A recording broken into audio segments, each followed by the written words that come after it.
Welcome to the Positive Pants Podcast. Mindset, motivation and inspiration to help you find your positive pants. It's time to let go of negative thinking, understand why you do what you do and stop the self-sabotage with your host, Fran Excel. Welcome to the show. As always, it's Fran Excel, your resident subconscious success mentor, helping you find your very own pair of positive pants so you can get out of your own way and live a life that you love. If you want to stop self-sabotaging your own success and let go of the stress, then you are in the right place, my friend. Make sure you download your free Stressed to Success guided meditation at bit.ly/stress to success as my little gift to you just for being here. Please do subscribe, share and review. It really, really helps people that need to hear this message find us, and I so appreciate it. In the show notes, you'll also find details of how you can work with me and where you can get your mitts on my meditations, products, printables, programs. You can find it through the link in my bio on Instagram, which is my favorite place to hang out. So please do come join me over there at I'm Fran Excel. Tag me in your takeaways, slide into my DMs. I'm here for it. So that's the formalities over, my love. So let's jump to the content. Why deprivation and all or nothing thinking can be so damaging. All or nothing thinking when it comes to achieving our goals can be tricky, but very, very, very common.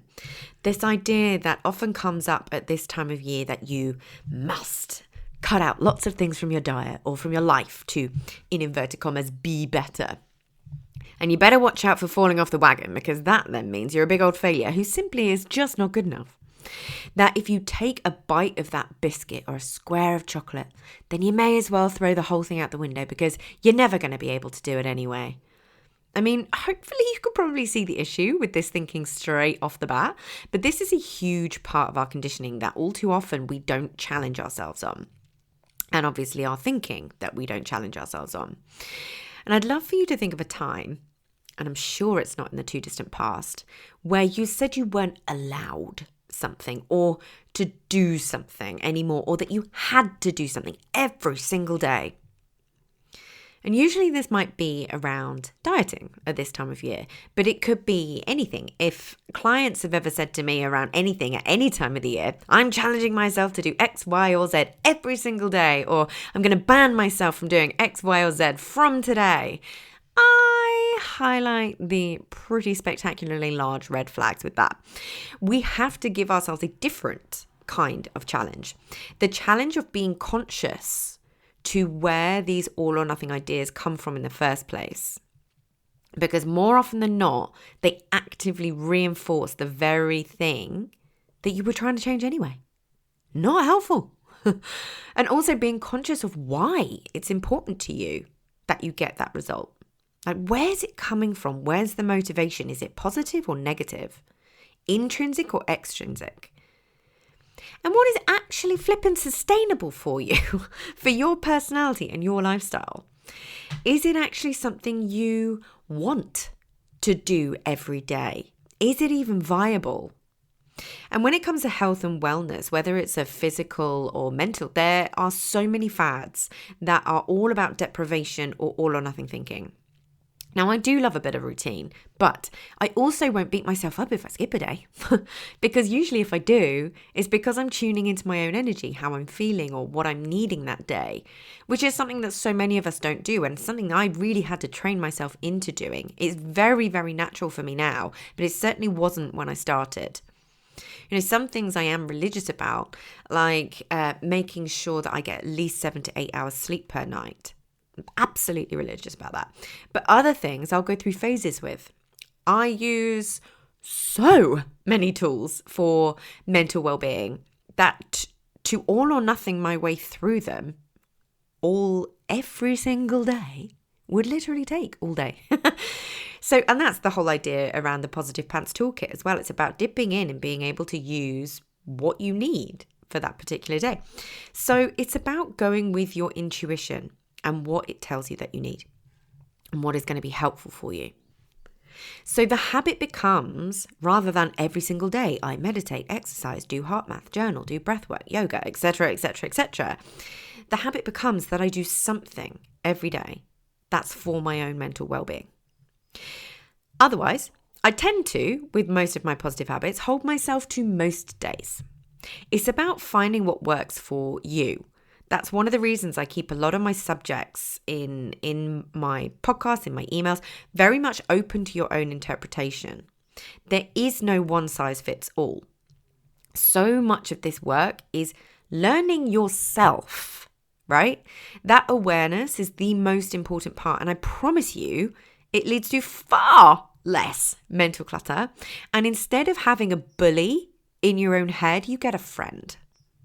Yes, it is possible that inner voice can be a support to you instead of a hindrance. Now, I'm talking from my own experience here and hundreds of clients who report the same. It is worth the work.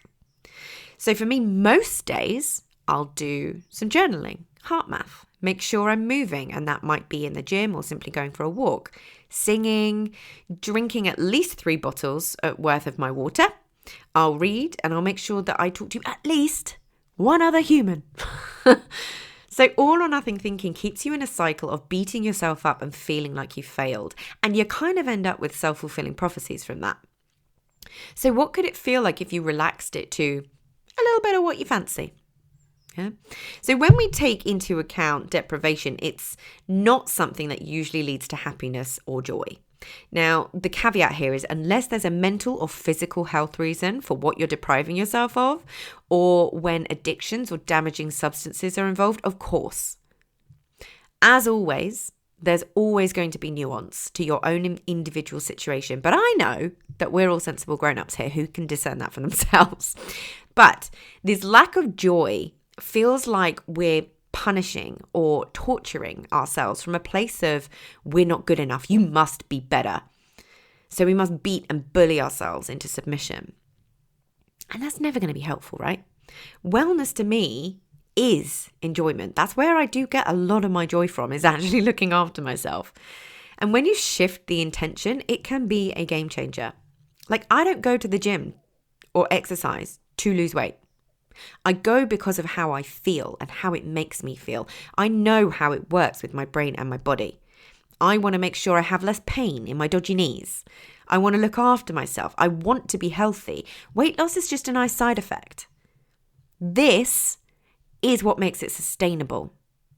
Yeah, I'm all for self-improvement, but I do tend to look at it from a different angle. It's not coming at it from a place of I'm not good enough as I am. You know, quick fixes and trends tend to be based on you not being good enough and making sure that you feel that way. I'm coming at it from a place of I'm absolutely worth the time, the energy, the money, and I'm worth looking after and worth feeling good. See the difference?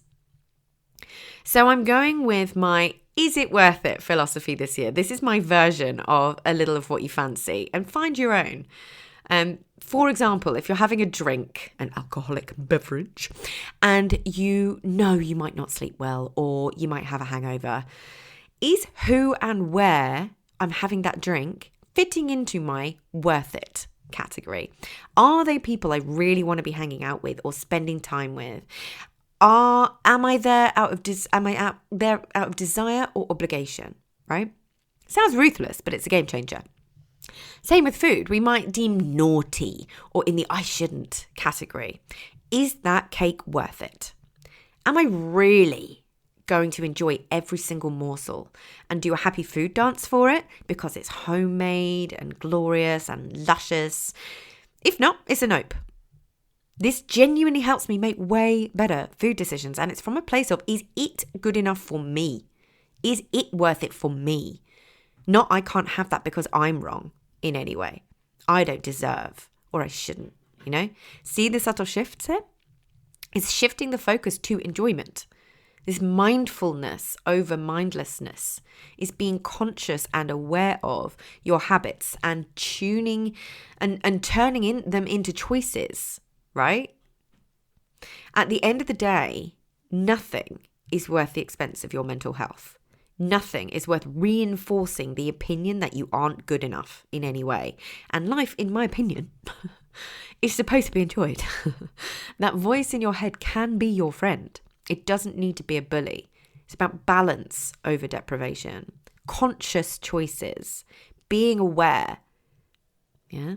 So if you're listening, feeling like you've already fallen off the unrealistic wagon that you set for yourself, I hope this might shift your perspective just a little bit.